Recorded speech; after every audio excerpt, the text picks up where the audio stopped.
$2.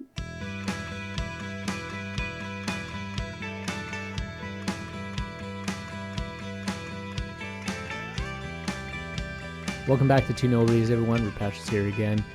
I've been really curious about this next topic. I've been curious about what is going on in the airline industry, what's happening at airports, what's happening with the shortage of pilots. It seems like you hear so many things happening. There's a lot of disruption going on, technological innovation.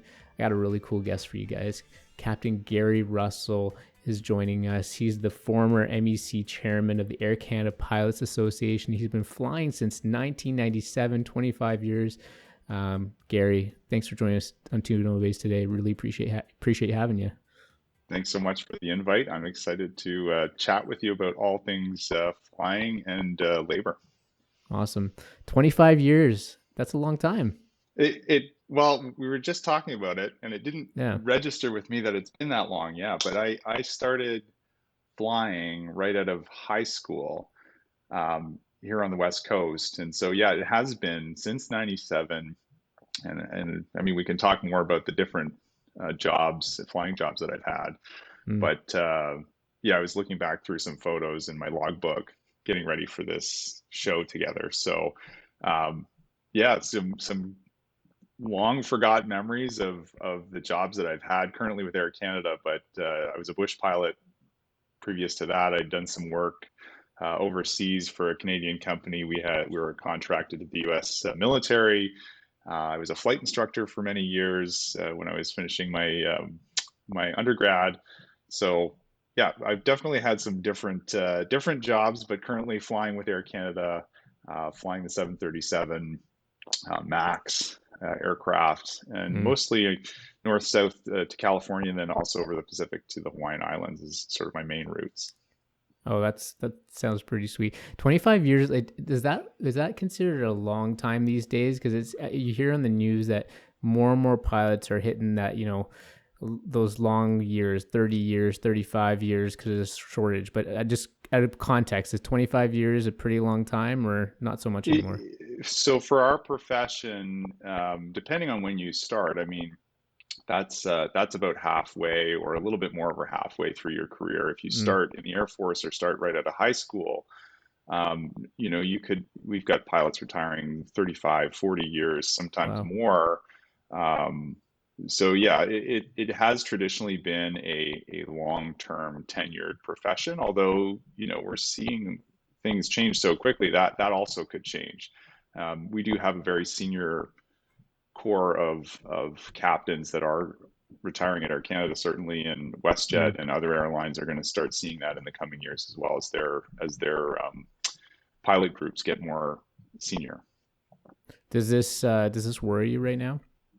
I think it does. I know as a union leader, we were tracking the age and experience levels of our crews very closely because, making arguments with the employer, with Air Canada, to say, you've got to be aware of this, coming crisis or shortage.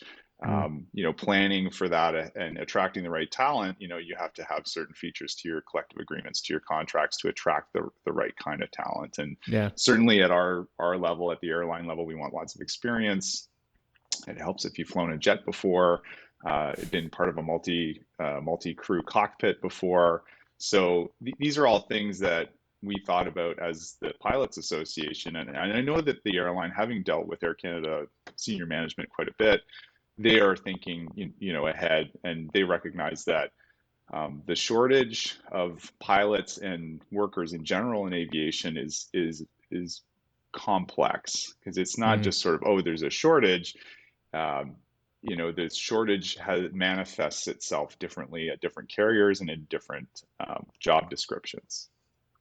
So tell me about what you say. It's really complex. Like, I imagine it's just not easy to just find a pilot out of nowhere. Like, there's a lot of training that goes involved. I imagine that's right. Like, maybe walk people through what it takes to even get to like a commercial level flying, I guess.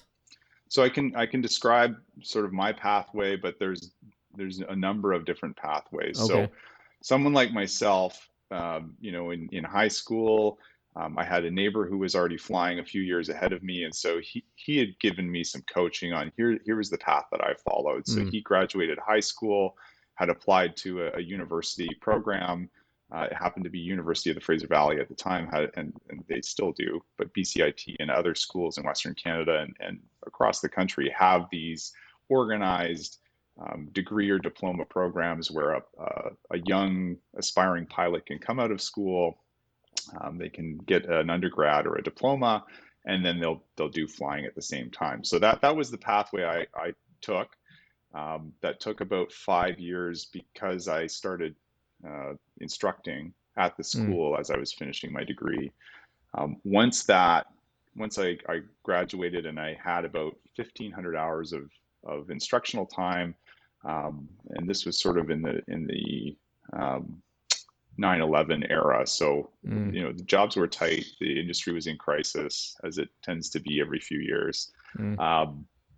Took a bush flying job up in Wabasca, northern Alberta. So end of Highway 2, if you're familiar with the area. So I flew up there for a season, got a little bit more experience on some higher performance aircraft, some multi-engine aircraft, some multi-crew aircraft. And then joined a company down in Calgary called Ken Boric Air, and they're a contract company for many other institutions. They have a contract with the Antarctic Survey, so we had aircraft down on the South Pole. The contract I was on was with the U.S. Navy, so we were doing survey work overseas and all over the U.S. So we had a number of air ambulance contracts as well up in the Arctic. So that was really the place where I got the kind of experience that the airlines were looking for. So that stint was probably, including the instruction, about 7 or 8 years before I had the experience and the time to be attractive to Air Canada or WestJet or Jazz Aviation, any of those sort of bigger carriers in Canada. So, late 20s, early 30s is where most of the pilots find themselves age-wise. And traditionally, 3,000-4,000 hours, some post or some, post-secondary education as well. That's what Air Canada's traditionally looked for. That's one path, sort of the civilian path. We have a whole group of pilots that have gone through the military, have flown transport fighters, helicopters, and they've gone through the military route, which is its own, unique pathway to the airlines.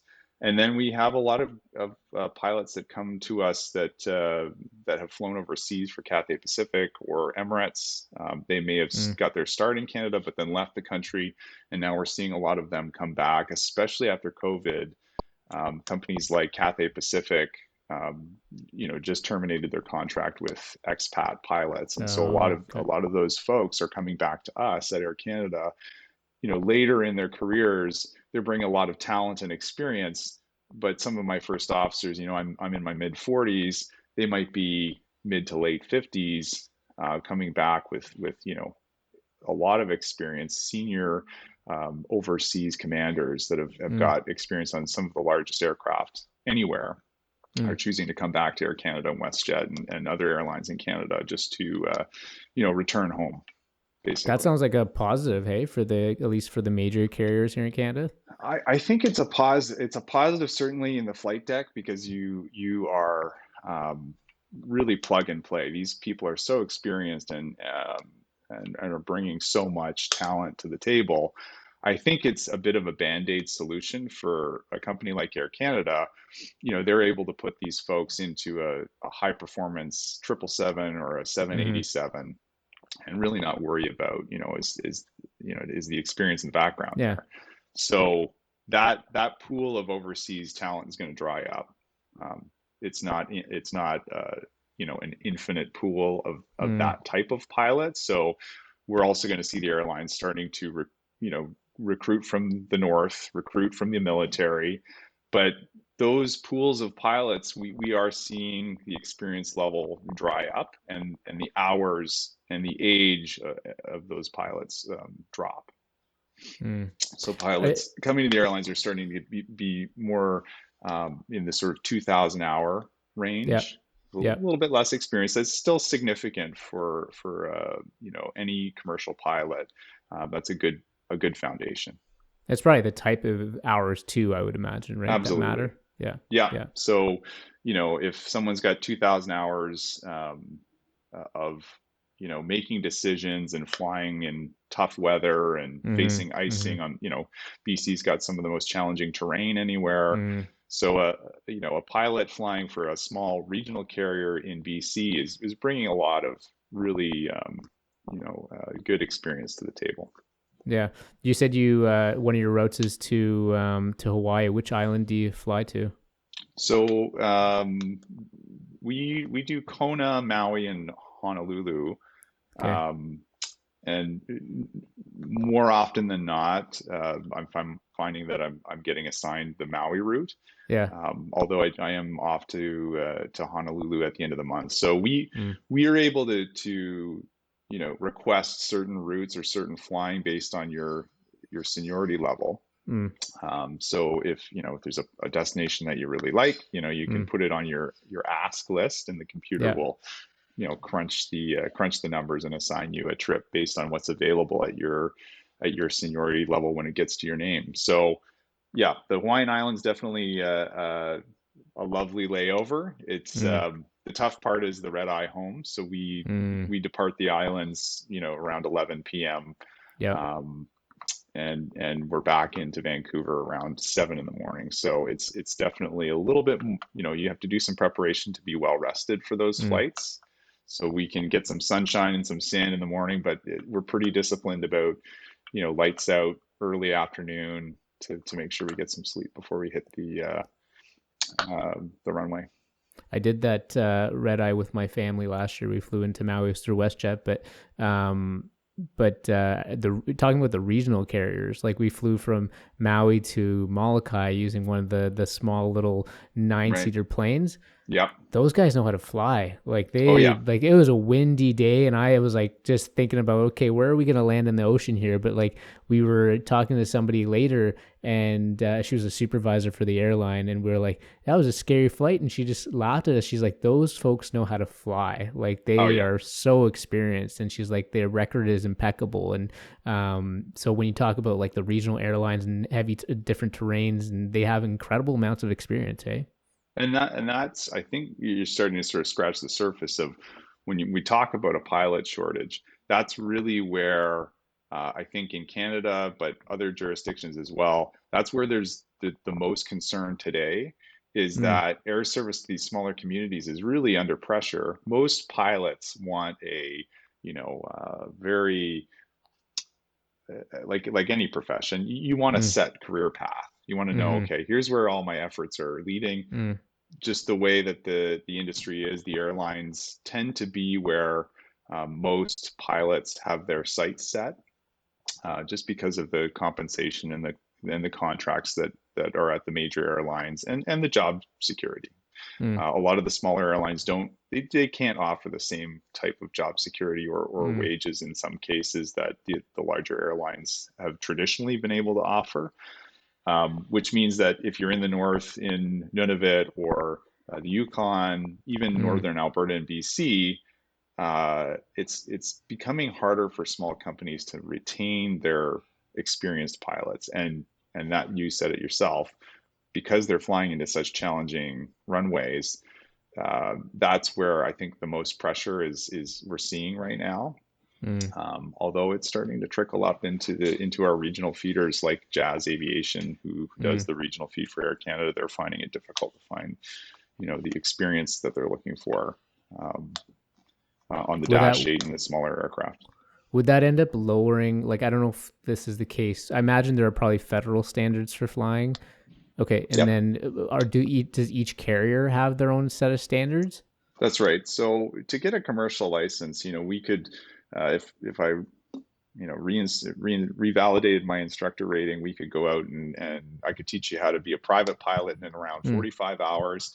And then you do some additional training up to about 200 hours to get your commercial license. That means you've got the ticket to go work for money, and you could be flying a light single or be, a co-pilot on a larger aircraft.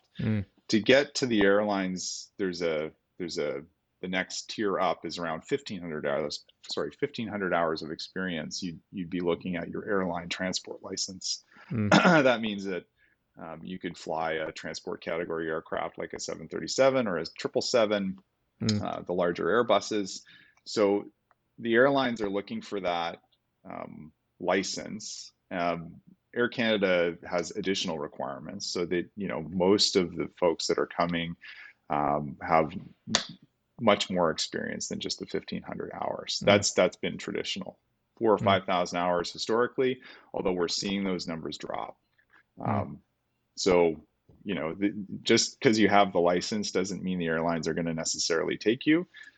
But that's where we're starting to see some pressure. Certainly at Jazz, again, that's our regional feeder. They're having to take people right out of school. So in some cases, they're just taking someone with a commercial license, putting them through their own training program, which is very rigorous, and it takes months for a pilot to arrive at Jazz and be checked out on a Dash 8 or a regional jet. That's a significant hurdle for them to clear, but they can take a college graduate and put them through that program, and they'll be flying our passengers around the system. What's your perspective on just these lower budget carriers that are popping up, everywhere? Like in terms of from a pilot's perspective, like we're flying to Toronto next week on not Air Canada, not WestJet, but another carrier. We can still be friends. Okay, good. All right. I remember being in an Air Canada in an Air Canada flight, and I flashed my WestJet MasterCard, and they're like, "Oh, we don't take that over here." Okay. Well, look, you know what? I've got so many colleagues and close friends that work at WestJet, and they work at Flair and Sunwing and all of the carriers. I think that's the benefit of the Canadian pilot group is there is a high level of experience at every single carrier, whether it's Air Canada or a quote unquote budget carrier or a leisure carrier like Sunwing. They have top talent there as well. They have done very well to try and raise certainly their wages to match ours. Their contract, you could argue our contract is better, our airline is bigger and maybe more stable, but the leisure carriers and Air Transat out of Quebec is sort of a beloved leisure carrier. Out of that province, they have long-serving tenured pilots that will work a full 20, 30 plus years there. So I don't think you have to worry about the safety dimension when you look at those carriers. I would say it's hard because we're a small market. So you've got Air Canada, WestJet, and then you've got these other players. That puts a lot of pressure on all of the airlines to compete, which is good for prices. Not always good for passengers, like you saw.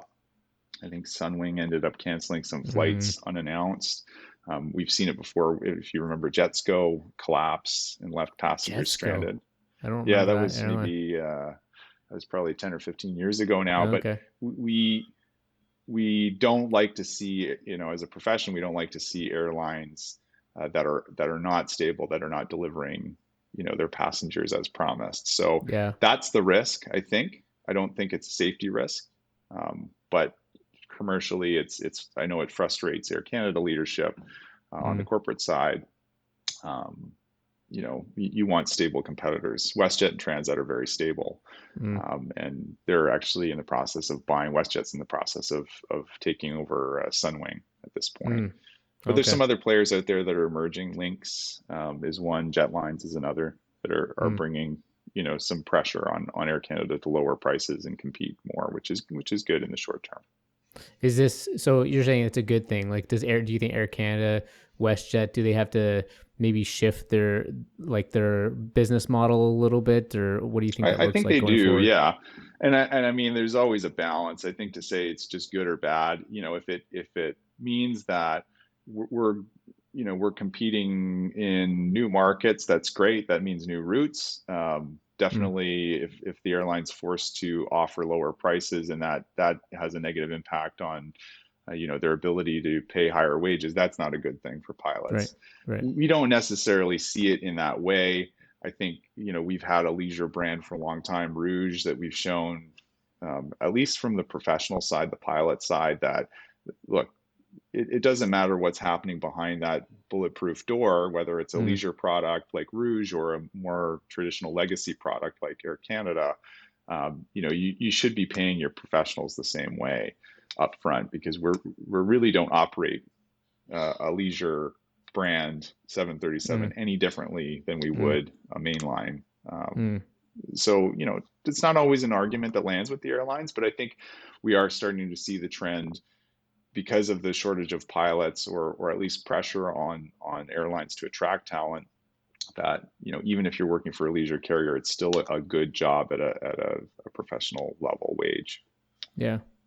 What happened this like these last few months, last 6 months with congestion at the airports, luggage, all these things that you see that people are experiencing from a passenger standpoint? Like what is really happening, and what's the Yeah, problem? it's a good question. Again, like I there's a great cartoon, and I can't remember where I saw it, but it's sort of the two paths, um, of why things are the way they are, Mm. and it's there's an easy answer, which is wrong, which is just the airline screwed up, and Okay. it's typical Air Canada, or the complex answer, which is correct, which is, um, the aviation system, or the air transport system, is a just-in-time model. So, What does you that look at mean? us, well, like Starbucks. If you go to Starbucks for a coffee, Yeah. there's a barista there, and they're going to make your order.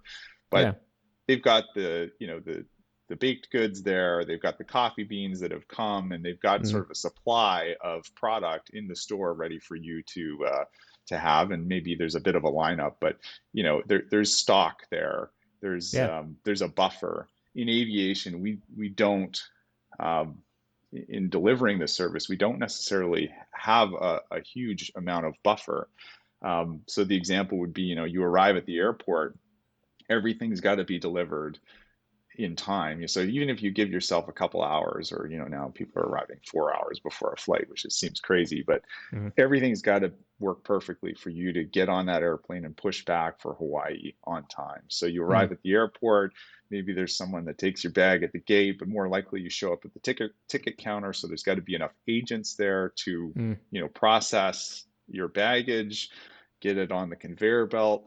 You're going to go through security, so there's got to be enough security folks there to keep that line moving. You Mm. get into the terminal, we've got to make sure that there's a sufficient amount of gates at the terminal for the aircraft that are coming in, ramp Mm. crew, air traffic controllers, maintenance personnel on the ground. If there's Mm. any issues with the aircraft, obviously flight crew and flight attendants, they have to be in position, ready to go. So if any one of those bottlenecks has just even a tiny shortage, that line, if you don't get through the security line, or you don't get your aircraft Mm. maintained, or you don't get that baggage on board, it doesn't matter if there's a pilot shortage. I mean, we might have plenty of pilots, Mm. but because there's a customs agent that didn't show up that day, or they're recruiting for a position in Vancouver, that could delay you getting off the gate by hours or So days it's in just some tight at cases. every single point in the process. Is there's It very little could be buffer. tight at one of those points, and it's still going to have this knock-on effect. So what we were Yeah. seeing a lot in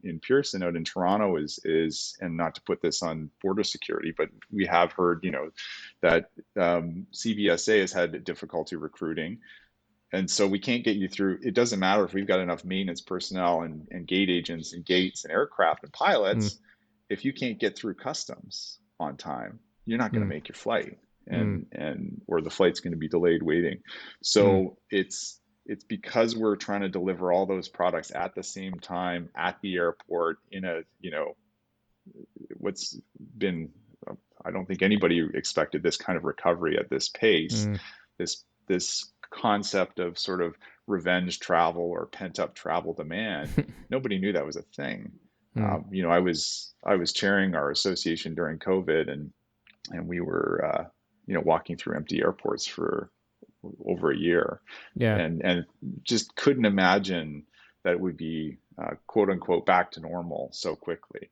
Mm. So a lot of the jobs that we're seeing those bottlenecks in are sort of lower paid positions that people have said, well, I'm going to work from, I want to work from home. I Yeah. got a taste for this. I don't want to be at the Yeah. airport, you know, patting people down, looking for, water bottles in their luggage. Right. I can be doing some other job from the comfort of my home, or at least be doing sort of partially remote work.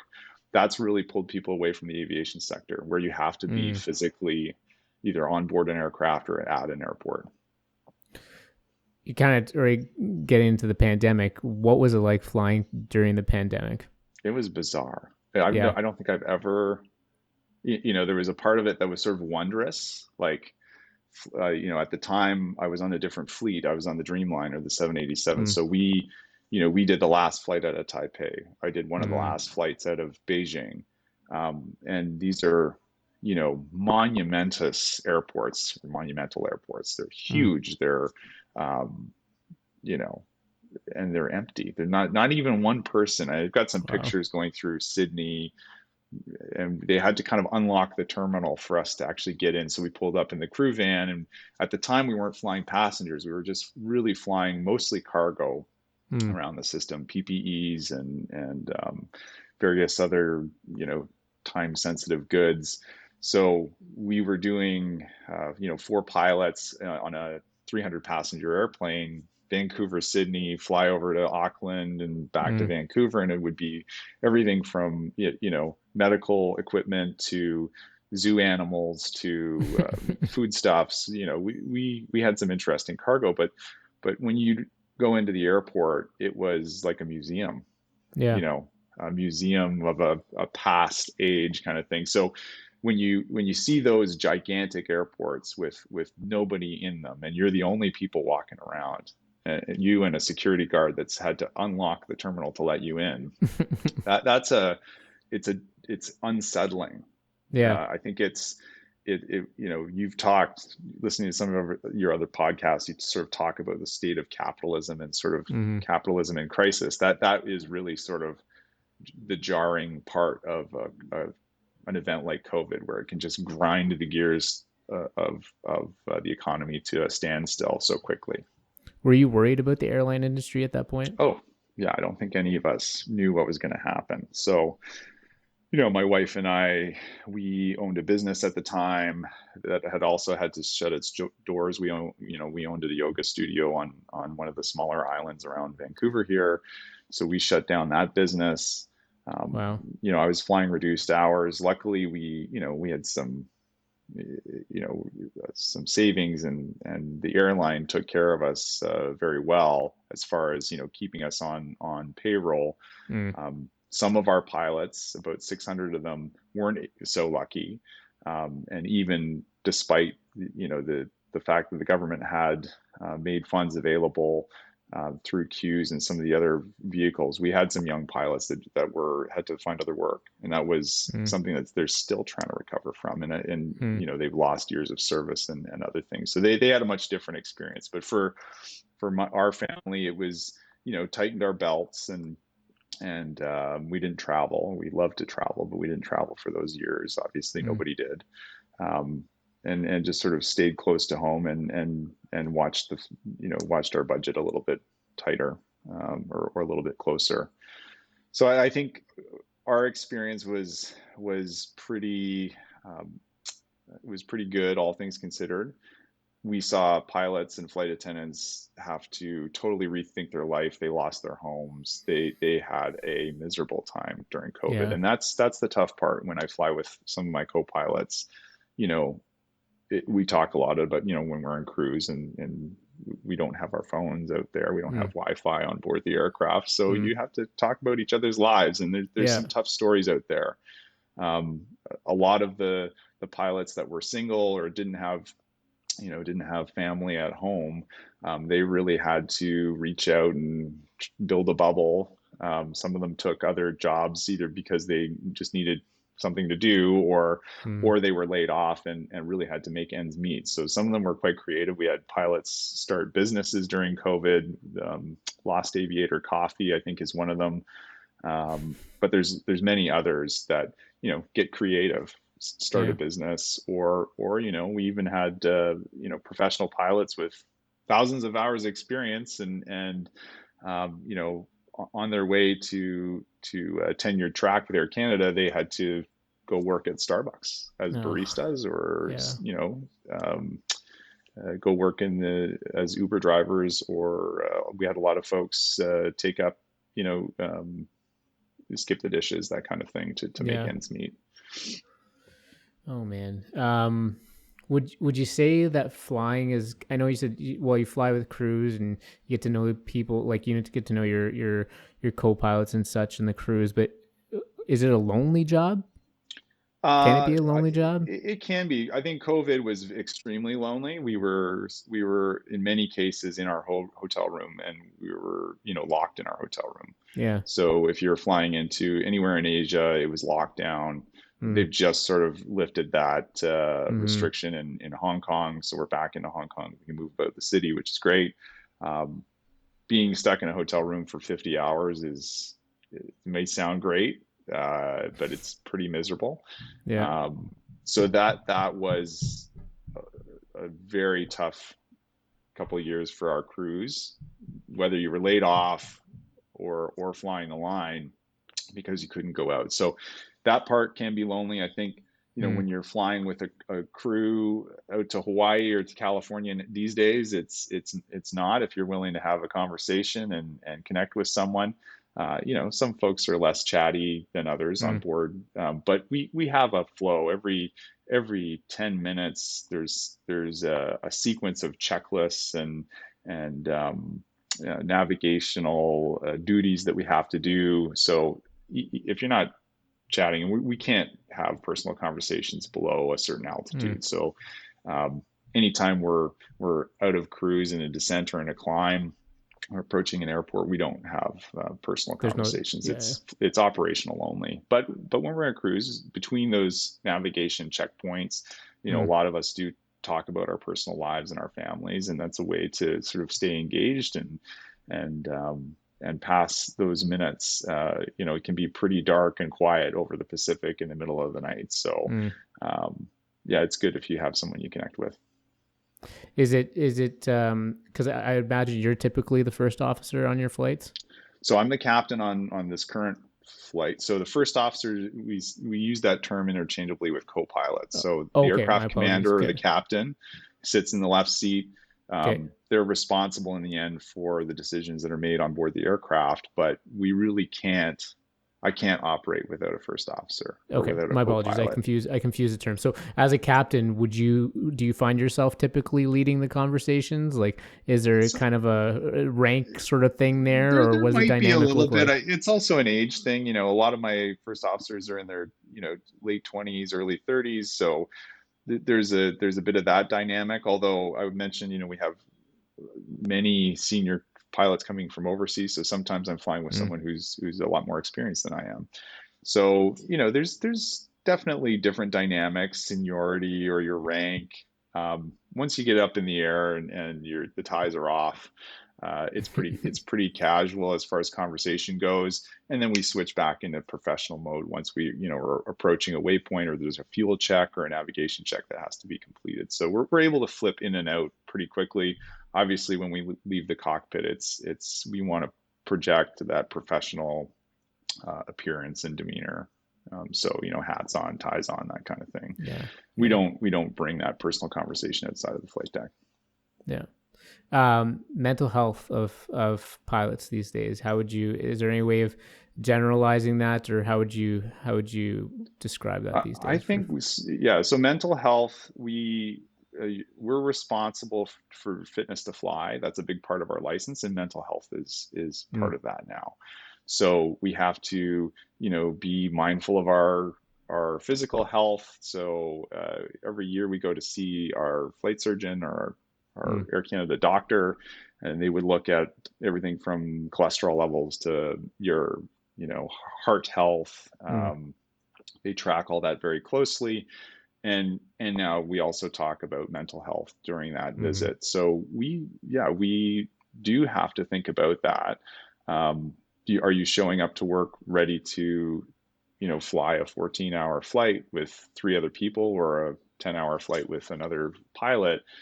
You do have to make sure that your mind is there. And I think, like any profession, Air Canada, and when I was at the association, we give our pilots a lot of tools to make sure they're in sort of peak physical and mental health. So we have, as pilots, a volunteer program called P2P. So if there's ever a question about a mental health issue, or a family issue, or getting any kind of support, we have a peer-to-peer network. So it's other Yeah. pilots that they've got all of the tools at their disposal, and they can make sure that everybody's supported. So we take it really seriously. And if there's any sort of question about physical or mental health, we don't go to work. That's just, there's no, That's just a there's no, standard that you guys, yeah. it's just a standard. It's how we've been able to maintain the system safety. Mm. It's part of just culture, we call it. And Mm. and the safety system relies on just culture for flight crews to Mm. maintain that safety system. So you could have procedures, you can have automation, you can have all these different layers of protection, but a just culture work environment where there's no punitive, there's no uh, it's a non-punitive issue. If all I do is call our scheduling line and say, I'm booking off tomorrow. And it could be for a cold, it could be Mm. for any kind of fit to fly issue. And then That's we just interesting. call So in when we're back. yeah, because that was my next question. Is just yeah, there doesn't sound like there's any pressure, I guess, right, to fly if you're there's a health issue or whatever. Because I mean that's a cost to the airline, right? Like that could impact logistics, I would imagine, Right. and all kinds of things. You already said that it's tight at every point, and so now all of a That's sudden right. it's like someone's feeling not so good mentally or whatever, and they're saying I'm not coming in tomorrow. Like there's not pressure from the airlines. You're saying So to not in Canada. I mean, Canada is Canadian Airlines use safety management systems, and part of that SMS system is mm, that just culture, that safety system that um, it really demands that pilots and flight attendants self-monitor for any health mm, issue. And I think the flip side of that coin is, if there's a hull loss, or heaven forbid, a crash, mm, um, that's far more costly, mm, by many orders of magnitude, yeah. than canceling a flight or delaying a flight because we need to replace the crew. We also, at Air Canada, we have reserve crews, so there's standby Mm, crews on in Vancouver, that if anybody has to book off work, they're ready to come and crew the flight. yeah. So the system's built for that. Mm, Now, it's not to say that there's not pressure on the system. If everybody mm, happens to get a bad round of COVID, yeah. um, or it reemerges and there's more book offs, which certainly we did see as things were recovering. We also saw people were still suffering from Omicron or some of the more Mm, virulent versions. mm, Yeah, book offs were definitely higher. yeah. How do you feel about recently on Netflix? Anyways, there was that MH370 I documentary, watched and that. Yeah. yeah, and how did you feel about that? I mean, like, there's a lot of focus on the pilot and such, Yep. and like, does that seem realistic to you, or any thoughts about I, what happened there? I that show, which I did see, and I had talked with some colleagues at work about it. Um, the way that it was presented was definitely seemed a little bit like entertainment. I think they Mm, had some, they definitely tried to cover the facts, and they brought in some journalists and um, some other sort of credible voices. I can't speculate on what happened to that airplane. mm, It was a massive disaster, and then followed right on, a short time later, by the one that was downed over the Ukraine. mm, Um, yeah. so a big mystery. It's hard to sort of piece together what happened. I mean, they presented some it was a little bit more conjecture than maybe I was ready for in that 4-part series. Yeah. But they sort of presented some, here's what could have happened as a pilot. Just knowing how the aviation system works, often it's the sort of the least salacious thing or the least, interesting thing that is usually like, if they had an issue and that's where they lost, contact with the crew on radar, and we also have, we have other systems that track the aircraft. I think they lost contact and lost the signal somewhere north of the departure airport. There was some suggestion that maybe there was wreckage out in the water there. As a pilot, that's sort of my first thought is if dispatch and air traffic control lose you at a position, that's probably where where the wreckage would be if you lost an aircraft. All these stories of them, navigating around different military airspace and ending up in mainland, North Russia Kazakhstan somewhere, or whatever. Kazakhstan, or then going down towards the South Pole. That's less likely, I think. So you're saying so as a pilot, like, because that's where most of the search took place, right? Is in the South Indian Ocean, and so you're. I don't want to get too much into this, but as a pilot, like when those signals got lost, like how is that possible? Like on a modern aircraft, like what would it take for that to happen? I mean, it would be a catastrophic failure, a fire, or you look at other incidents where aircraft crashed, they were lost over the ocean. Air France, as an example, if you hit extreme turbulence, which is very unlikely. We have all kinds of systems on board now and weather forecasting that we avoid those areas. Swiss Air, as an example, was a systems failure that led to a fire. That would have been a scenario where you would have fallen off the screen, so to say. But there's so much surveillance out there now in the form of satellite, ADS-B, which is a system that communicates with the ground without radar, radar systems, both civilian and military. Over the ocean, there's not that many eyes on you, but we're still communicating with our company all the time through satellites all the way across the ocean. So to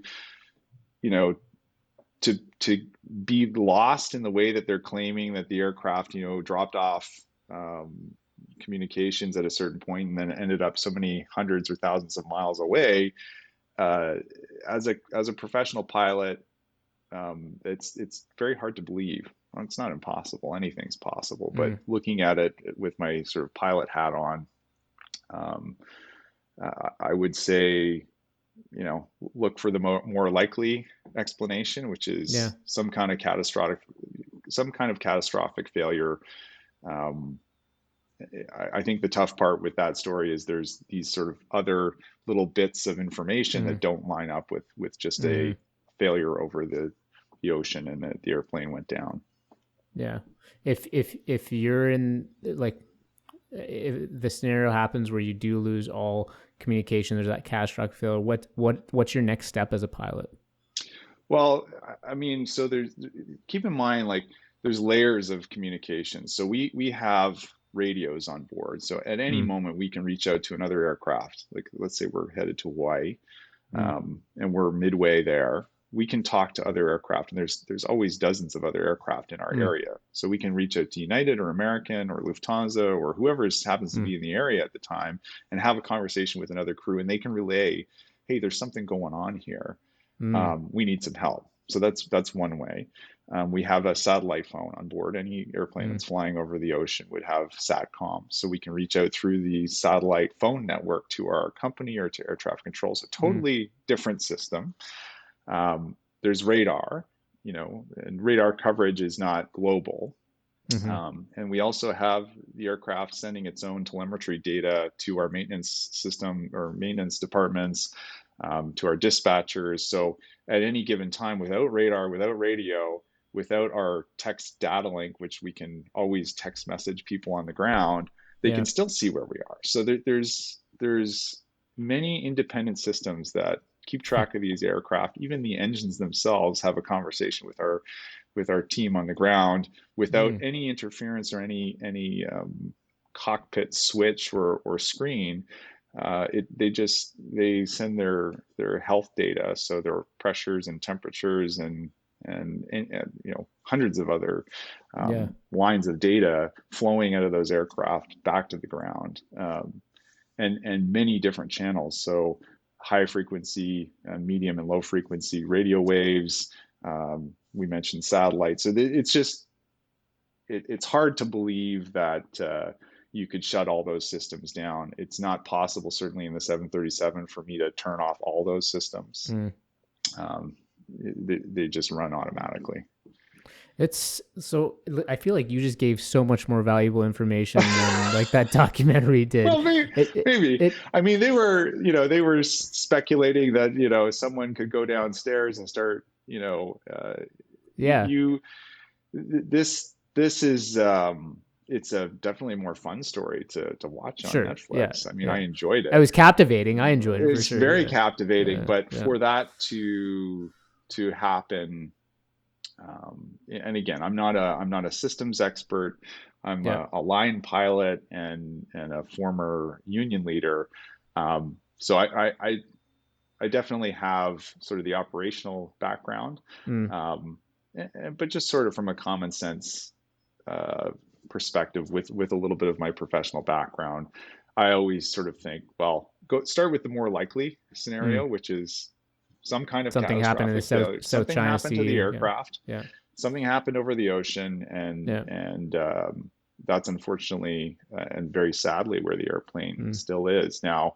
They searched that area, and then they expanded their search based on some telemetry data that they had from the engine.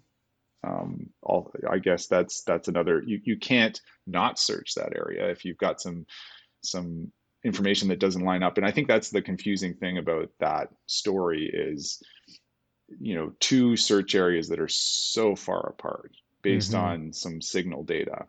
But signal data isn't always reliable. So where does most of the evidence point? Unless there was something compelling, which I know that they did find some parts that had washed ashore, I think in East Africa somewhere. Yeah, Madagascar and right. But one of the pilots that I was flying with, she was mentioning, but to not have a data plate on it, like to not be actually able to say this is definitively from that 777. It's a little bit sketch, it's definitely a stretch. So I think as a professional pilot, unfortunately, it's an unsatisfying answer, but we just don't know. We don't have the evidence. We don't know where the wreckage is, and we may never know. And it may be just one of those unsolved aviation mysteries. Yeah. So, but your perspective is so helpful. I feel like all they need to do is have some real good pilots that they could talk to provide that information. Like the way they presented that documentary made it sound so speculative, right? Like the way you just explained it sounds so much more common sense, and just the question around like what would it take to actually shut down those systems? Like you just said, there are some things you as a pilot could never do, right? Certainly not on the 737, and definitely not on other fleet types I've flown. I mean, I unless you're in the hangar with the access to the aviation bay or the avionics bay, on the aircraft that I fly currently, the 737 MAX, you can only access it from outside the airplane.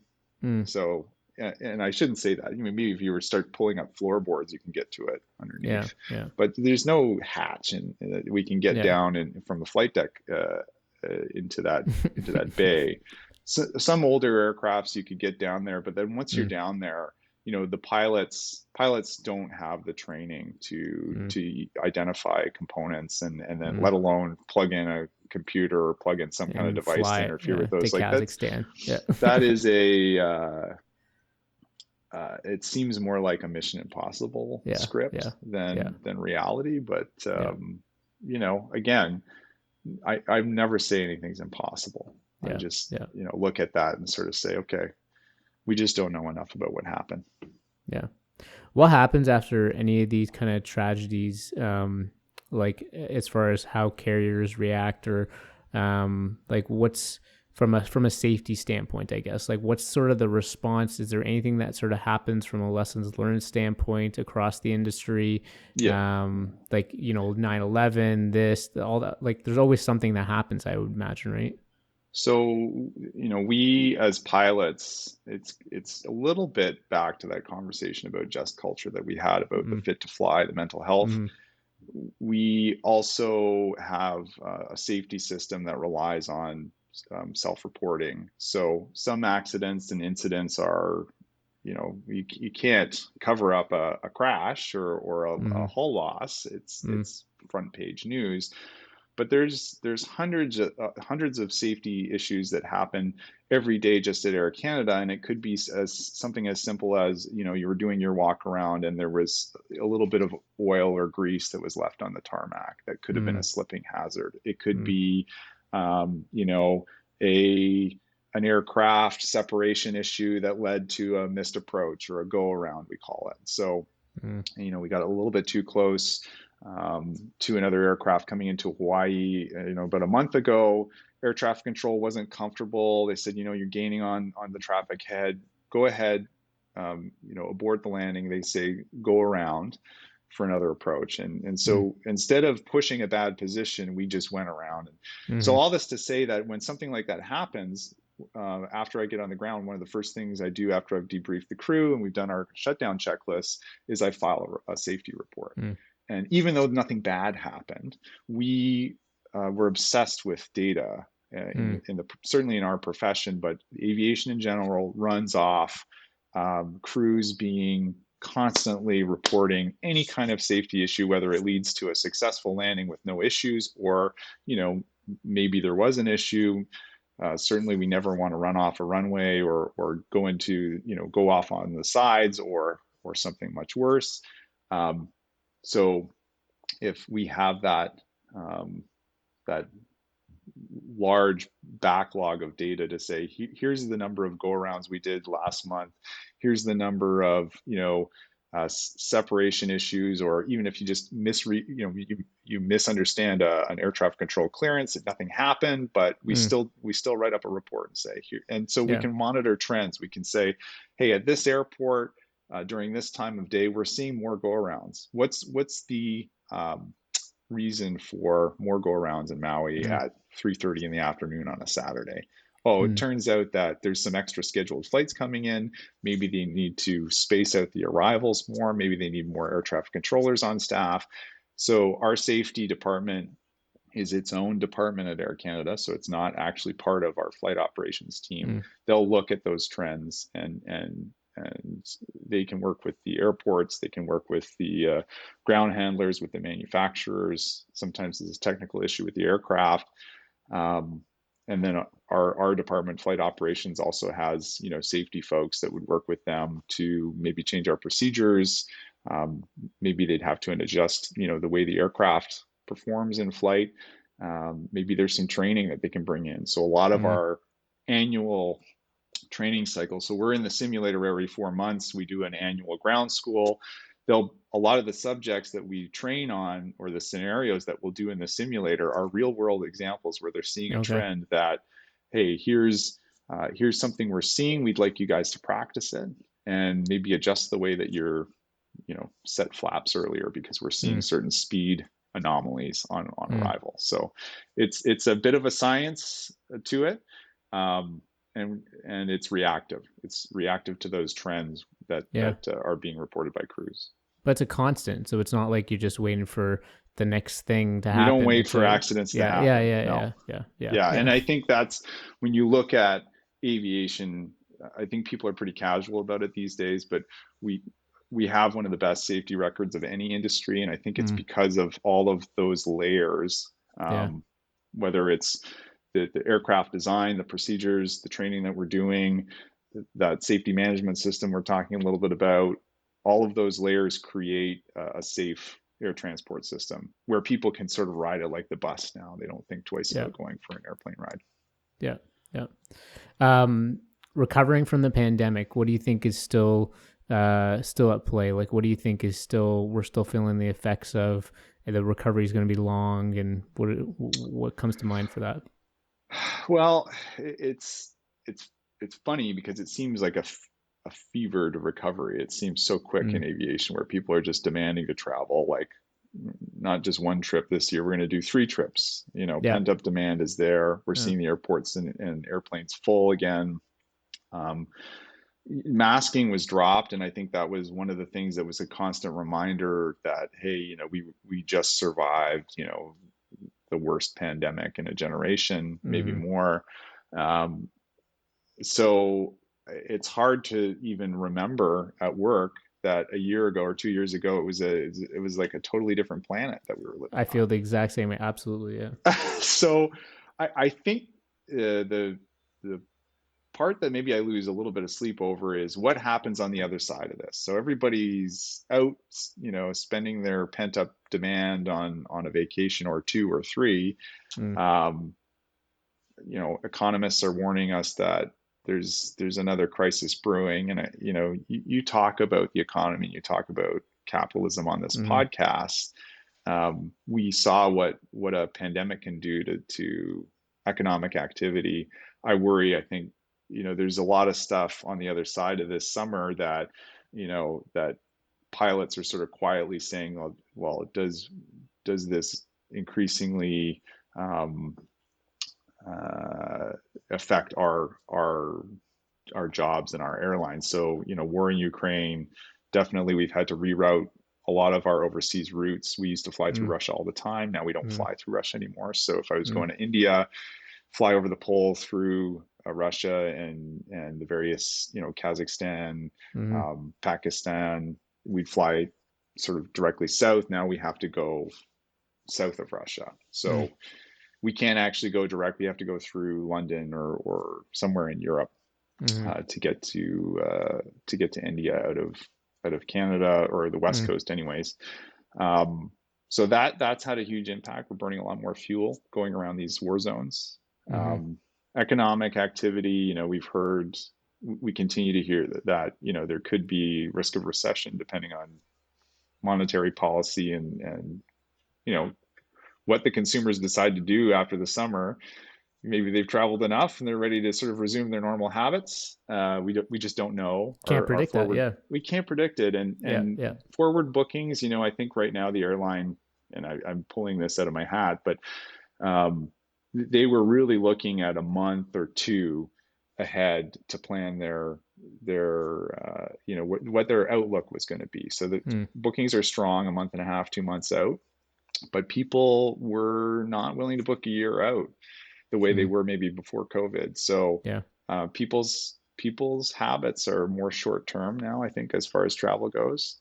Um, and I think what's happening in the US, so much of our market is in the US. We pull a lot of our traffic out of the big hubs in the United States, Mm. channel them through Toronto, Vancouver, Montreal to Mm. overseas destinations. So if there's unrest in the United States, um, with this news about Trump, who knows what that happens if that's sets off something down there. I don't really know, but if U.S. demands change, that has a huge impact on WestJet and Air Canada, Yeah. and probably Yeah. more on us actually than WestJet. How do you feel the airlines are doing when it comes to responding to climate change? Oh yeah, I mean, well, because I'm not leading the association anymore, I could probably talk a little bit more openly about it. I think um, it's the canned answer is the airplanes are becoming more efficient. The 737 certainly is extremely efficient. It only burns the fuel of an airplane 3/4 or 2/3 of its size, Mm. so it's extremely efficient. It just sips fuel, but it still burns. We're still putting carbon into the Mm. atmosphere, and I think Mm. that's the reality. Is as efficient as our system is being, and as much as we're trying to conserve fuel and trying to lower our footprint, whether it's through efficient engines or carbon credits or some kind of Mm. cap and trade kind of Yeah. scheme, we're still out there putting you know carbon into the atmosphere. Yeah. We're burning hydrocarbons. We don't have an alternative fuel source. There's some interesting technology coming. Harbor Air, I don't know if you're familiar with No. them out on the West Coast. They're a float operator. They've started to use electric engines in their single engine float planes. Oh, okay. That's exciting. Air Canada is committed to buy, 30 of these electric commuter aircraft, 19 seaters that would be used on short haul routes. That's exciting, but the airplane prototype isn't even flying yet. So Mm-hmm. Mm-hmm. we're seeing that a lot with these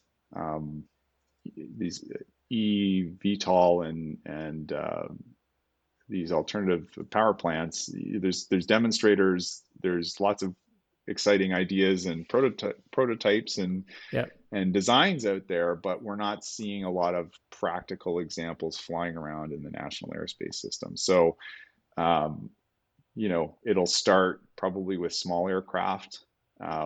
We are seeing some fuel types that might be compatible, hydrogen and biofuel. I was Certainly, going to ask about biofuel, if that's already being used in any way. Do you know? it is, yeah. So we actually do have a biofuel demonstrator on one of our Airbus 320 aircraft. Mm.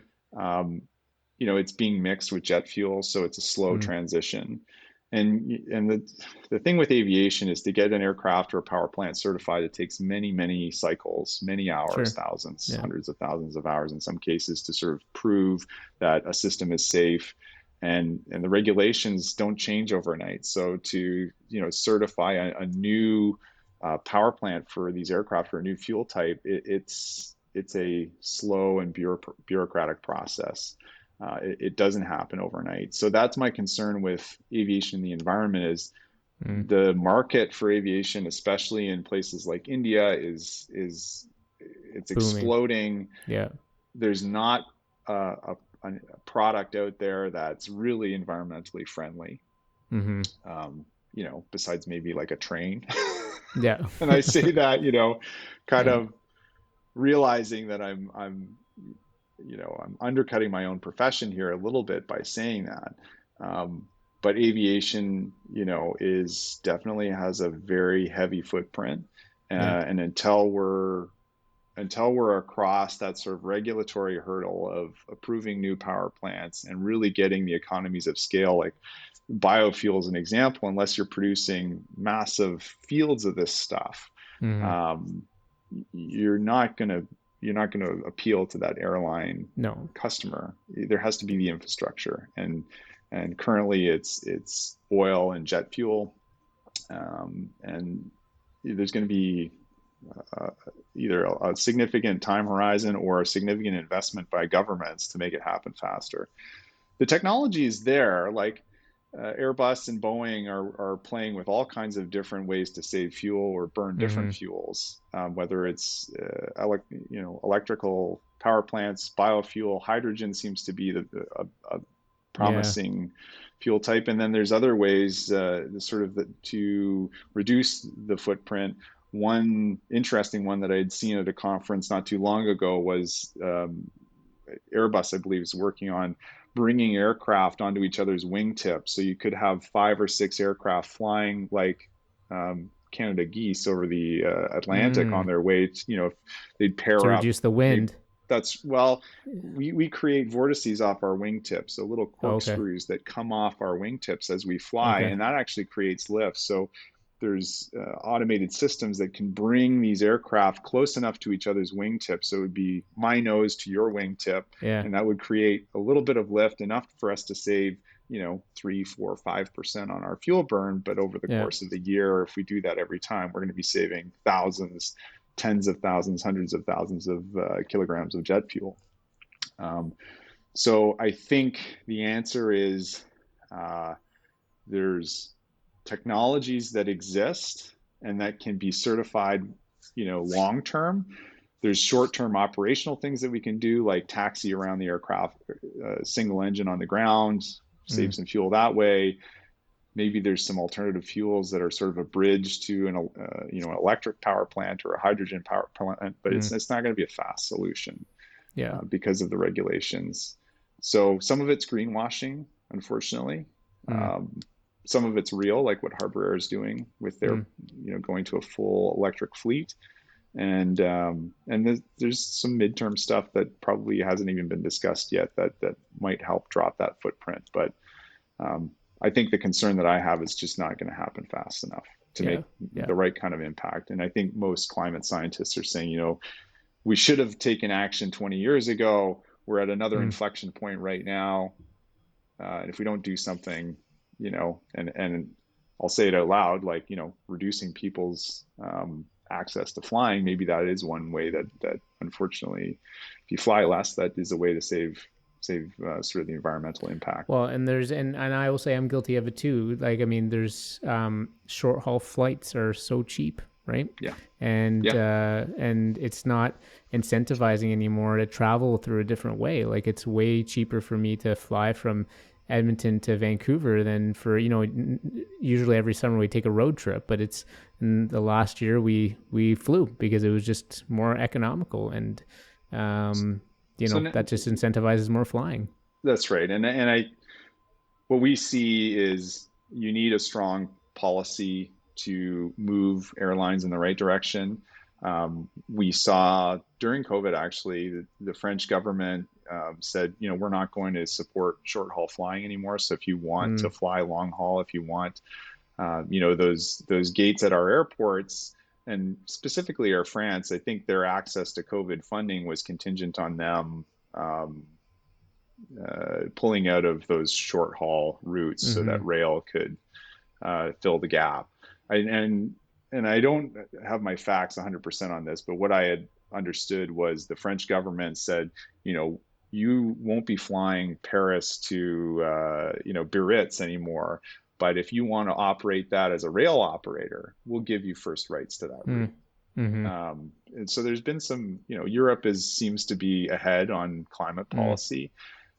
You really do need, um, a strong policy to force airlines to do the right thing in some case, not because they're, malicious, but the triangle, for example, for Air Canada, which is Toronto, Montreal, Ottawa, Mm. it's one of the most lucrative markets in Canada. I Mm. mean, we're flying in some case, half hour, these gigantic airplanes, less Yeah. than an hour, or Montreal, Ottawa, I think it's like a 20-minute flight. Yeah. High speed rail would They've been talking would about that for years, though. High speed rail between absolutely. all the way from Windsor all the way to Yeah. Montreal, or at least Ottawa, anyways. But I mean, that is the market that makes the most sense. Why it doesn't exist, I think it, you know, it's not Air Canada's fault that they're in there making money off that market, or WestJet. yeah, I can't say that they're not in lobbying to keep that no, of course, status yeah, quo, yeah, but yeah, if you want to see a reduction in environmental impact, that would be the place to start. I mean, you yeah, can't build a rail link to Europe. We're always going to be flying over the yeah, oceans and probably between Vancouver and Toronto. yeah. But policymakers do have to really be strong when they're looking at, bringing in rail, because airlines aren't going to pull out if the market's there. Did you hear about the potential Hyperloop between Edmonton and Calgary? No, well, I shouldn't say that. It rings a bell, but I don't know anything about it. Yeah, it's a serious project. Like, they're doing all this work. I think the company's Transpod, I think it is, Yeah. and they're really serious about building a Hyperloop between Calgary and Edmonton. And it essentially would be, the commute, I think, would be 35 minutes or something like that, and that's absolutely, And because I think I that's think normally the flight is like 45 minutes or something. that's right. But yeah, So I think that's when you look at the pressure that's on aviation right now. And again, my background as a labor leader, we're talking pilot shortage or crew shortage or worker shortage. If you can see a future where there's less flying on these routes that can be done by rail, or they can be done by a Hyperloop or some kind of mm, alternative technology that's lower carbon footprint, potentially even faster. I mean, you probably don't have to show up at the Hyperloop port 4 hours before your flight. I'm no, guessing. Certainly yeah, at a rail station, you're not expected to do that. That is a net benefit for the passenger, for yeah, the environment.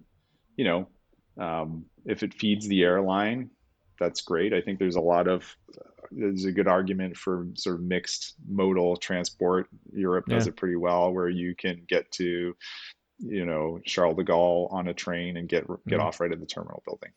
Yeah. Yeah. Canada's just so big though too, right? Like you said, Vancouver, For Toronto, sure. probably going to be flying for some time, right? Well, and I think these big infrastructure projects, they've got to be compelling. And Mm. we're such a small country that I think, the priorities definitely are somewhere else. Mm-hmm. Um, to build rail between, high speed rail between Vancouver and Calgary is probably not realistic. Yeah. Um, because the distances are so long. So we're always going to be a country that relies on airplanes to do those distances. But I hope to see more rail Mm. or like more environmentally friendly on the short routes. Yeah. Yeah. You were a former union leader. What made you so interested in being a part of like the labor movement? So I was with, volunteering in different roles with our association for about a decade. 10 years ago, we had a bit of a shakeup in the union, and people were asking for volunteers to come and do some work. At the time, my background in the business side, I had some design background and a little bit of sort of liberal arts training. Mm. So they were looking for a magazine editor. We had a print magazine for many years, the ACTA Journal. They didn't have a team to produce the magazine. So there was a call for volunteers. I said, hey, I can do some writing and some design work. And they said, okay, well, you're going to be the editor in chief because we don't have anybody else. Okay. So I had a small team of a couple of volunteers and some designers and a copy editor. And we produced a regular, it was a quarterly print magazine for the Air Canada pilots, our members, to sort of keep them in touch with each other and the issues of the day. Bit of a professional magazine, but also sort of the union, definitely the union magazine. So we would do articles on the contract and the various issues, labor issues facing pilots. So I did that, and then I was, encouraged to run for office. So I had been a local rep and then a national rep, and then Mm. just finished my time with the association as the chairman and Mm. one of the two executives for the association. So I did all the roles. I had a good run. We did a number of contract amendments and negotiations over the years that I was Mm. with the union, and it was more just I was the guy that put my hand up and just kept saying yes to Mm. things. Mm. So that and I also have a connection to organized labor. I think my wife and I both, the way that we look at Canada and the reason that we have such a stable and nice place to live is because of unions in Mm. general. And so I thought it was important to volunteer while I could, to do what I could for the association. So I think the benefit that I got out of it was I got to meet all kinds of interesting people. I traveled the world to meet with manufacturers, other Mm. labor leaders, both pilot labor leaders and flight attendants and mechanics. And the friendships that I made were Yeah. actually some of the most interesting people. We constantly had interesting speakers coming through to talk to our board or the various pilot leaders globally, and just looking at the commonality between pilots around the world, even though you might come from a totally different culture. Um, Asian pilots, um, European pilots, African pilots, Mm. North American pilots, and South American pilots, we're all sort of bound. The profession is so homogenized as far as the way we operate and the way we look at the profession. Um, but then we could also host each other in our different countries. We Yeah. did some. I think the most memorable story I had was helping the Egyptian pilots. They had requested that we come and help them organize a union. So we all went to Cairo, spent some time with their leadership, talked about the various challenges and opportunities when you're forming a union, an independent union they were looking to form for their Egypt Air pilots. Egyptis is the name of the syndicate there. And getting to know them. And it was, right after the Arab Spring. So Tahrir Square, had been sort of a recent memory for those folks. So they were organizing a union. They were trying to march and push sort of a democratic agenda. A lot of them were spending time with family because there was so much unrest and looting in the streets. Some of them would be standing guard outside of their mother's home. One night they'd be marching in the streets the next night, and then they'd be putting on their uniform to go fly to London the day after that. So totally different life experience, but so much in common because, we both fly the same fleet type, and we know exactly, we can chat for hours about a 787 or a 777 or the destinations that we like the most. So it was a great way to, recognize how small the planet is. Yeah. When you're in those kind of contract negotiations, do you start to get an appreciation for the employer and their perspectives too? Or like, is it, do you just have to separate that? I mean, I imagine any good negotiation, you kind of have to, right? Appreciate both sides. But like for you, what was that like, I guess? So my approach, and this is not everybody would agree with me on this, but I think, having met a lot of labor leaders over the years, your members want you to be tough on the company, and that is the bottom line. They want the best possible contract that gives them the most job security and the best wage for their work. The reality is, any negotiation, whether you're negotiating for a home or buying a car or negotiating a contract for an employee group, it is relationship based. And that's, not everybody would agree with me on that. But you have to know when to push, you have to know when to give, you have to know when to compromise, you have to know when to walk away. And that's an art form. And I've seen lots of people do it very effectively. I like to think I was effective. Some of the deals that I did not work out, that didn't get the membership support, but some of them were very well supported. So I think you have to look at the problem through your members' eyes, make sure you understand where they're at. And then to get a deal, you have to bring that to the table and try and understand what the company's issues are. And if you can't find common ground, there's all kinds of tools in Canadian labor law to get there.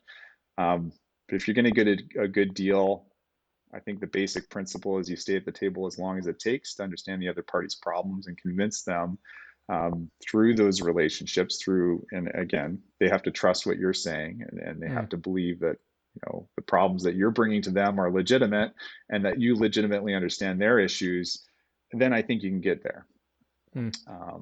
I think the challenge that I had with Air Canada is it's such a big organization. And just because I was dealing with the flight operations senior leaders, we really did have to work hard to make sure that Air Canada Board of Directors understood our issues as well.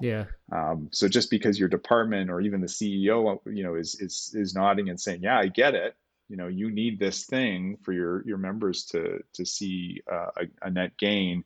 It's the board of directors that have to find a compelling argument, because if it's any kind of substantive number that they're looking at in the millions, usually in the tens of millions, they're the ones that have to sign off on it. We had currently at Air Canada, we have a board member that's sort of designated as the labor, not representative, but it's connected to the labor groups. Gary Dewar, and it was Roy Romano before him. So both sort of notable names in Canadian politics. And both have been good NDP politicians, right? That's right. And they've both been very good conduits as far as helping the unions understand what the corporate issues are at the board level, and also I think making sure that our message gets back to the boardroom table, that we're not being misunderstood. So that, I think, is a more progressive model. It came out of CCAA, out of bankruptcy, that we have that Mm. conduit. But I think any union, if they have that available to them, a sort of a board governance does not allow them to sort of be the union guy or Yeah. girl, but they are supposed to be the conduit Yeah. for Yeah. us, and Yeah. it works well. Maybe one more question, and I'm just going to end off with our two questions that we ask every Yeah, guest. I'm But ready. how would you say right now, coming out of the pandemic? I don't know if that had. I imagine it has some sort of influence, but the state of labor overall. It's a pretty broad question, but how do you feel about the position of unions these days in labor? I think there's a huge amount of unrest in general. I think Mm. it was there before COVID, but it was certainly the flames were fanned by COVID. Yeah. There is a labor consciousness that's emerging. I see it definitely more with the younger generation of pilots where um, expectations are not being met. I think they're Mm. looking at my generation, Gen Xers and older, and saying, your work life looks a lot different than mine, whether it's the cost of food or housing or just the job security in general. So I think they're looking to unions to solve those problems, or at least give an answer to their issues. I think there's a lot of media attention on unions, which is good. Sarah Nelson in the United States, which is she's been the president of AFA for a Mm. number of years now. Um, the sort of unions are being looked at more in a positive light than ever before. So I think that's good for labor. I think now it's on labor leaders to deliver, which is going to be the challenge. The Mm. expectations are high. I don't think corporate Canada is necessarily ready to open the purse strings yet. I think a lot of Mm. companies are still in recovery mode. Um, but what I do know is that corporations know the expectations Mm-hmm. have not risen. I think it's the expectations are totally in line with inflation and just people want to have a comfortable life. They're not asking for more Yeah. than what they need. They just need to be able to provide for themselves and their families. So I think there's going to be some unrest. I don't know if you saw the WestJet pilots are ready to take a strike vote Yeah. here Yeah. very shortly. I think there's going to be more of that kind of Mm. public friction between corporations and unions as they try and come to an Mm. agreement. I'm optimistic, though, that there's better contracts out there for pilots and for flight attendants and all of the aviation workers. Um, but again, it's the question is, do both parties come to the table with the Yeah. same goal of let's get a contract, let's have labor security, let's have labor peace, or does it end up becoming more of a public dust up? So I think it's too soon to tell yet. Yeah. Um, this might sound like a naive question. I don't know, but it seems a very practical. Like, I mean, talked about people just want to with inflationary pressures. Like, people just want a wage that kind of keeps up with inflation. Like, has there been thoughts about just tying wages to the inflation rate? Is that something Yes. that's received well by both the labor side, but also the employer side at all? I think that would be our perfect world, is where we could have increases tied to the CPI, the Yeah. price index. I think the corporation's answer to that might be, well, as long as we can drop your wage when there's deflation. I don't think any union's willing to go down that road. Some unions But do have that's costs. usually never really deflation Right. never I really think that happens. But that's that would be like you said, very unlikely. mm, Most companies currently, Air Canada certainly, I think is willing to have any conversation. Um, I don't think they're at the point yet where they're ready to sign a cost of living increase that's just automatically triggered. mm, There might be mm, an alternative somewhere in there, but mm, that's just me speculating. So I think there's some hesitancy because of the kind of inflation we've just seen, that to jump into wage increases that were tied. If we had the conversation 4 years ago, no problem, or 3 years ago when Yeah. everything's Yeah. sort of falling apart. But Yeah. now that we're seeing, significant inflation, Mm-hmm. companies are going to really see that as a risk. So Yeah, for there's sure. always a way to get what you need, in my view. Start the conversation. Workers need they need a protection against this kind of Mm-hmm. thing, Mm-hmm. because we can't go back and renegotiate our contract every 6 months when things spike. Yeah. So I think it's a conversation that's definitely happening already at these negotiating Yeah. tables. Yeah. Yeah. Cool. I got two questions for you, if that's All okay, right. to end the show off here. Our five for dinner question: dead or Five for alive, dinner. who are five people you would have a meal with? So full disclosure, you did give me a heads up on this one. So I was Mm, trying to, I listened to some of your other guests, mm. and they had better guests than me. So I I don't know didn't. if there's a thing. It's not a thing. Some people No, I ask. like Some the people are like, "Oh, my question. guests are not good enough," but no, No, it's just I should say I added one at the end because I listened to one of your other guests, and he invited Jesus. And I'm like, well, that's a pretty good dinner guest. So I've got my first guess would be Sulley Sullenberger. This would mm, be any pilot would want to have mm, Sulley over for dinner. This is someone who's, you know, just an amazing pilot and saved an Airbus full of people that so day on the Hudson. so what he did on that day, was that nothing short but remarkable? Like, was that Incredible. okay? What's incredible is that he and his crew managed to get that airplane safely onto a water landing in the middle of winter, or it was spring, I guess, but Yeah. freezing temperatures that Yeah. morning, and Yeah. everybody survived. Everybody walked off that airplane with just minor cuts and scrapes, and then proceeds to be this great advocate for the profession, and is this Mm, safety expert. And so if you're going to, God forbid, have a safety issue on board your aircraft, and you happen to have someone like Sulley as your captain, and then the profession also gets to have this amazing spokesperson, mm. uh, the best possible outcome from a terrible situation. So So Sulley, not every pilot could do what he did. well, we like to think that we could because we're trained, and I think that's Right. Sully's point Yeah. is when you've been trained and the crew works together and you follow the procedures and you work as a cohesive safety system, Yeah. those are the outcomes we expect. But Mm, as a pilot, and the way that he's been sort of canonized with the movie and the yeah. interviews, and just his personality is so solid that, yeah, he's a remarkable individual. So Yeah. we Yeah. and I'm assuming my wife and son get to have this dinner with me, because I was going to say, well, I should dinner with my wife would be number one, and then Sully. It's Uh, high. I don't really put boundaries around this one, so it's kind of how you look at it. If you wanted to have them as sort of on the side there, I that's think cool. it's a Yeah. dinner party. Yeah. It's a So dinner so party. Sully Okay. would be number one.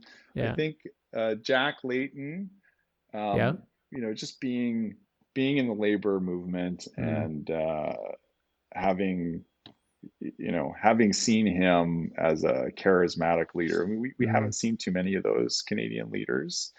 Um, There are love not many to. people. There are not many people, I think, who that I know of, anyways, who wouldn't have wanted to see Jack Layton as prime minister. I think that was Yeah, a really sad point in Canadian history. I don't know if there's any doubt that if he would have been around for another election cycle, I have no doubt that he would have been prime minister. So I personally tend to agree. I think no matter what your political stripe was, someone like Jack was a unifying character. So mm-hmm, he happened to mm-hmm, be NDP. We don't talk about politics a ton at work because it can tend to be a more divisive subject. But mm-hmm, someone like Layton, he was definitely a unifier. So, and I think mm-hmm, anybody that's done any kind of political job, whether it's union or civic politics, would look mm, at him as kind of an interesting dinner date. So yeah. um, Mick Fanning would be another one. Happens to be a surfer. I'm also a surfer. Okay. And if you remember, he was the pro surfer that got chased down by that shark a few years ago. Oh yeah, I think yeah. It made the Yeah. headlines. He really was a famous surfer within the professional surfing world, Mm.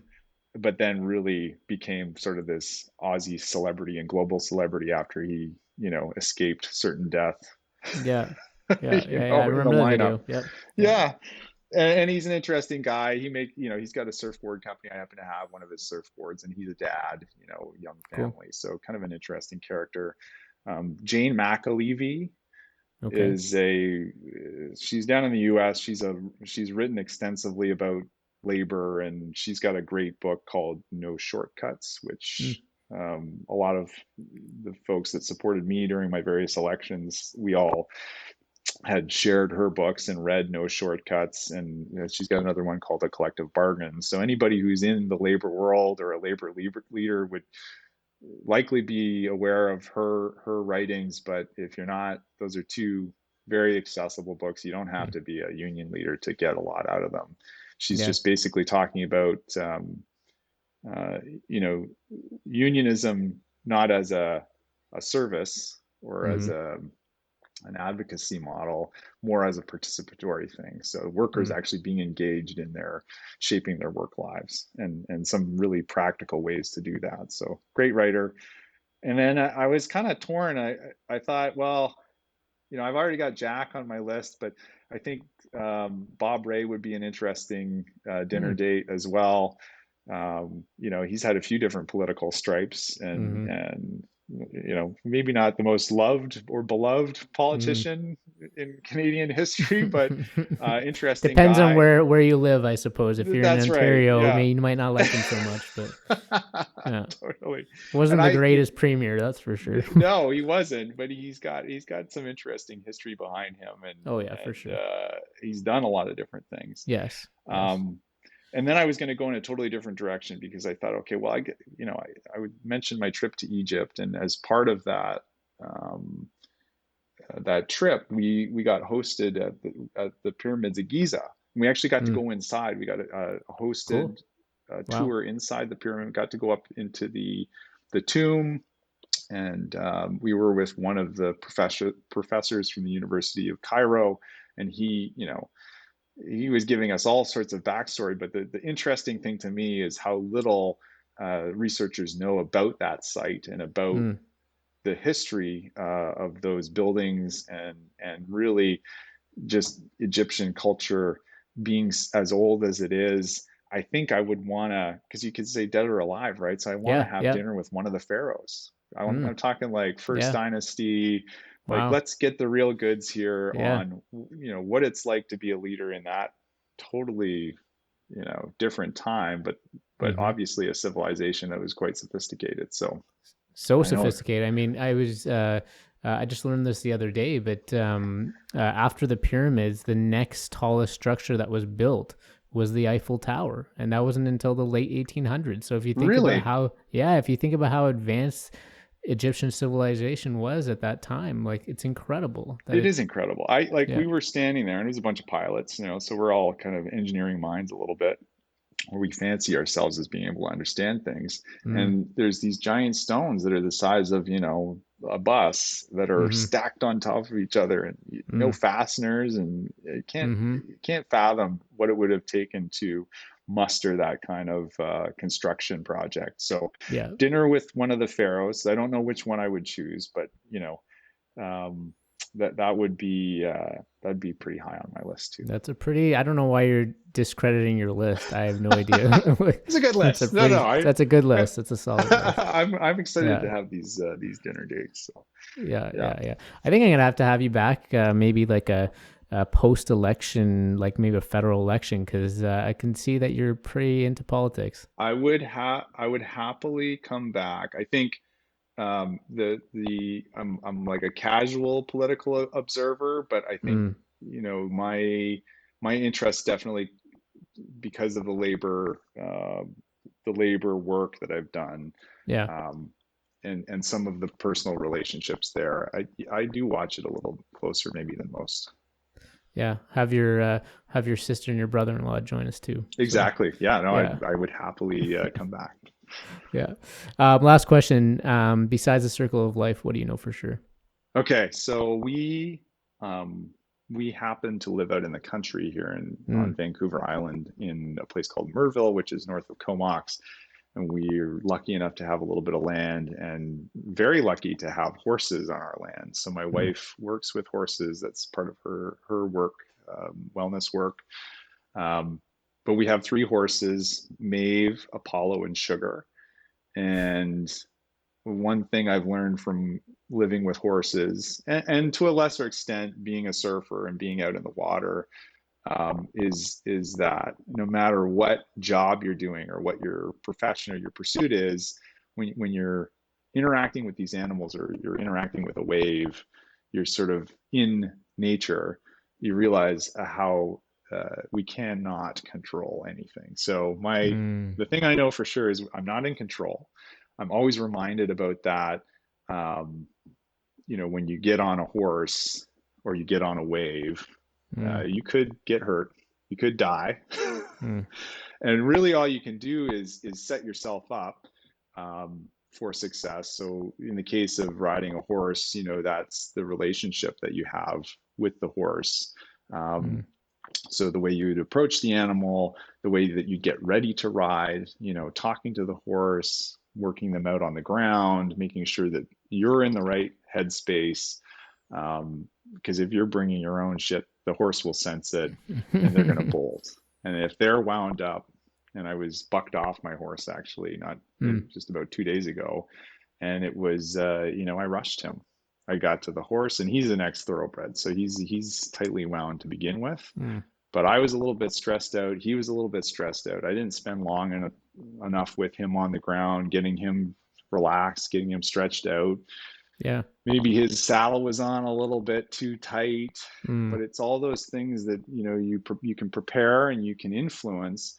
But the minute you swing your leg over that horse, or in the case of surfing, the minute you start paddling down that wave, uh, you are along for the ride. You can Mm. influence it and you can react in a certain way. But I think that's something that I saw in my leadership as well as a union leader is you can prepare to ride, you can prepare to paddle out there, you can prepare for a meeting. Mm. You cannot control the outcome. You can influence the outcome with the way that you react and the way that you show Mm. up. But that is universal, and I think whether you're flying an airliner or hosting a podcast or working in um, a leadership role provincially or federally or whatever you're Mm. doing, it's really how you prepare and react to Absolutely. situations. So I love that. that's Yeah. my for sure. I love that. Horses seem to be such energetic animals, hey? Like in Oh, terms of feeding off your energy and that they, sort of thing. yeah, I mean, my wife can be, I've seen the horses come to the fence with their ears perked, and my wife is, minutes away, kilometers Mm. down the road, and they can hear her coming or sense her coming. They know if you're bringing your garbage to the table. So yeah, I wouldn't want to negotiate against a horse because they have some sensory abilities that we don't have as human beings. Yeah. Yeah. Really quickly, what's more interesting to you, space or the ocean? Oh, I mean, that's a whole podcast. Yeah, it is a whole podcast. I had a whole podcast about that, but yeah. I there I don't know what the answer is. I mean, space is I have a connection because I'm up in the atmosphere. Oops, just lost my headset here. I'm up in the atmosphere so much that we're looking up into the stars constantly. Mm. And we're seeing so much activity up there right now. I mean, we're seeing space launches constantly. There's almost every day now. There's something launching out of Mm. Florida or out of Asia or Europe or Japan. And the activity, the satellite activity, You see that, eh? Really oh yeah, visibly. absolutely. Cool. That's Because amazing. especially over the Pacific or the Atlantic, we don't get any light pollution off the Yeah. Yeah. cities. Yeah. The sky is just full of Oh, satellites it's a and dream. spacecraft Yeah. and I think the excitement is back. That's one thing that love him or hate him, Elon Musk has brought back this sort of wonder and excitement about Yeah. space. And I've done a lot of the work has intersected, certainly down in the US. A lot of the leadership down at the US pilots unions had come from the NASA community, just kind of a random connection there. I think, ALPA down in the US had one of their general managers was Lori Garver, who was a former, she was deputy administrator at NASA. So she had brought a lot of her team up. And so if you wanted to talk space at a union meeting with some of the American leadership, a lot of them had that background. And commercial space flight is really the next frontier. And we're looking at that as professional pilots because we're looking to bring those people into our ranks as well. So I think space is pretty interesting. Yeah. I'm with you on that one. I mean, the ocean's fascinating, but I'm with you on the space side. I mean, ocean is the similar kind of frontier, but just because we're up there looking at the stars, especially flying back at night from Hawaii, there's lots to talk about when it comes to that next frontier. That's brilliant. You asked me before we started, you're like, how long are your conversations? I said, 60, 75 minutes sort of thing.